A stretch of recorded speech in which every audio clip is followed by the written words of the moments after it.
والصلاة والسلام على رسوله الكريم وعلى آله وأصحابه أجمعين أما بعد۔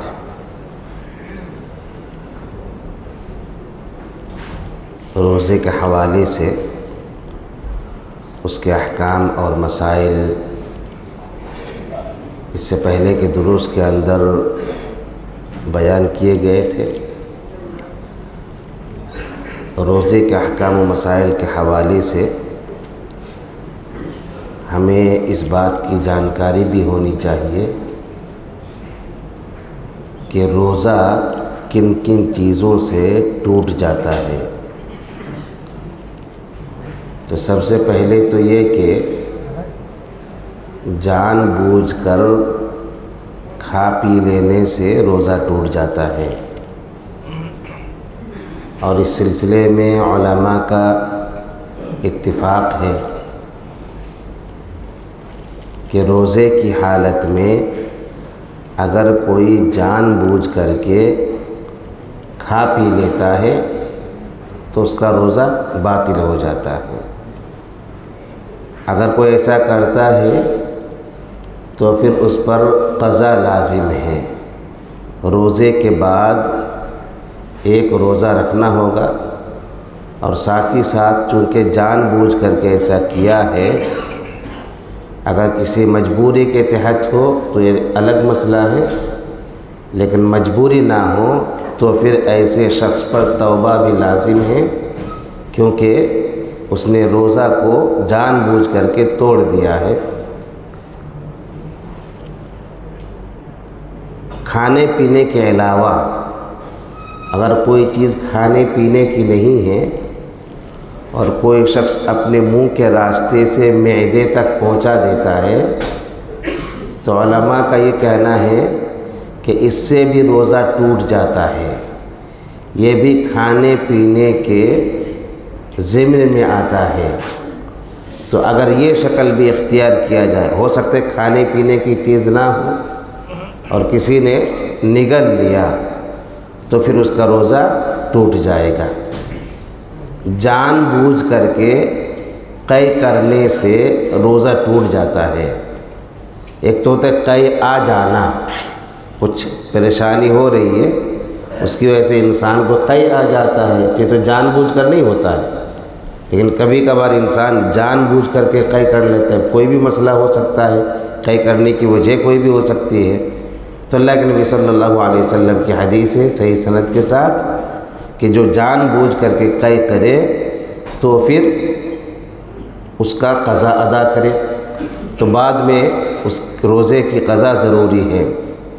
اسی طرح سے اگر خواتین کو حیض یا نفاس کا خون آ جاتا ہے تو پھر اس کا روزہ ٹوٹ جاتا ہے۔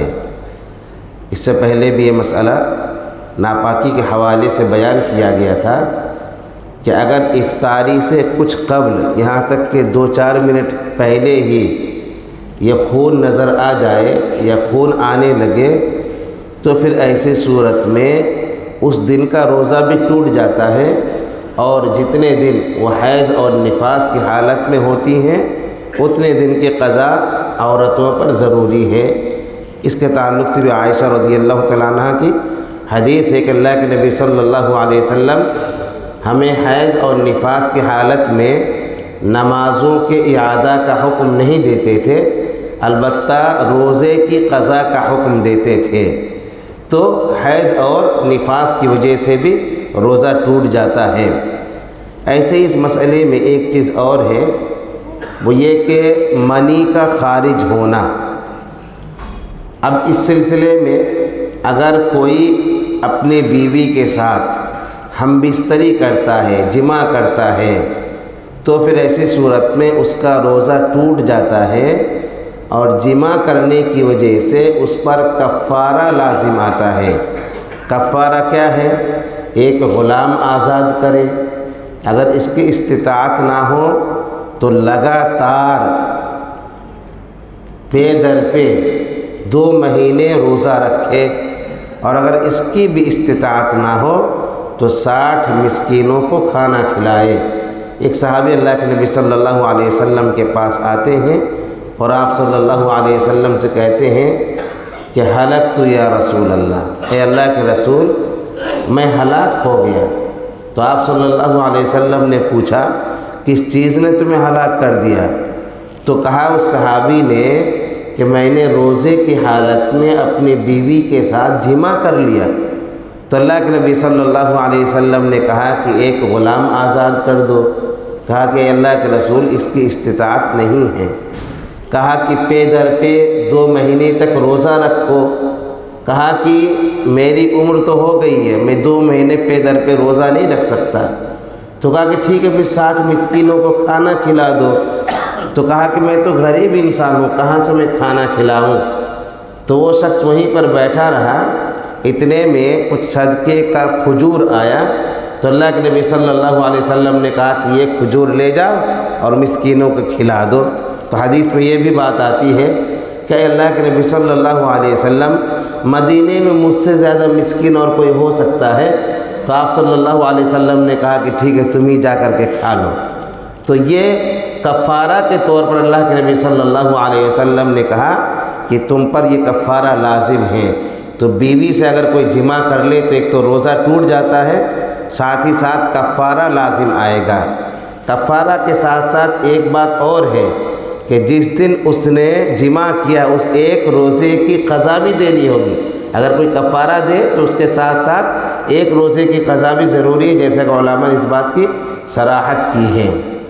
اسی طرح سے اگر کوئی جان بوجھ کر کے منی خارج کرتا ہے، اب اس کی ایک شکل یہ ہے کہ شہوت رانی کے ساتھ انسان اپنے منی کو جان بوجھ کر کے خارج کر دے ہاتھ کے ذریعے سے، تو پھر ایسی صورت میں اس کا روزہ ٹوٹ جاتا ہے۔ اس سے پہلے بھی بتا چکا ہوں کہ یہ کام اسلام میں حرام ہے۔ روزے کی حالت میں کرے تو وہ تو حرام ہے، اس کا گناہ تو الگ ہے، لیکن روزہ بھی ٹوٹ جاتا ہے۔ تو اگر کوئی ایسا کر دے تو ایک تو توبہ کرے اللہ رب العالمین سے، دوسرا یہ کہ ایک روزے کی قضا بھی کرے۔ اس سلسلے میں ایک چیز یہ بھی ہے کہ کبھی کبھار ایسا ہو سکتا ہے بعض انسانوں کے ساتھ کہ وہ نظر کے ذریعے سے یا پھر فکر آنے کی وجہ سے، سوچ کی وجہ سے ایسے ہو سکتا ہے کہ اس چیز کے حوالے سے انسان سوچے روزے کی حالت میں ہی اور اس کا منی خارج ہو جائے، اس کا ارادہ نہیں، بس سوچنے کی وجہ سے اس کا منی خارج ہو گیا، یا پھر کسی کی طرف دیکھ لیا، کسی خاتون کی طرف۔ اب دیکھنے سے روزہ تو نہیں ٹوٹتا ہے، گناہ تو ہے الگ جگہ پر، لیکن روزہ نہیں ٹوٹتا ہے۔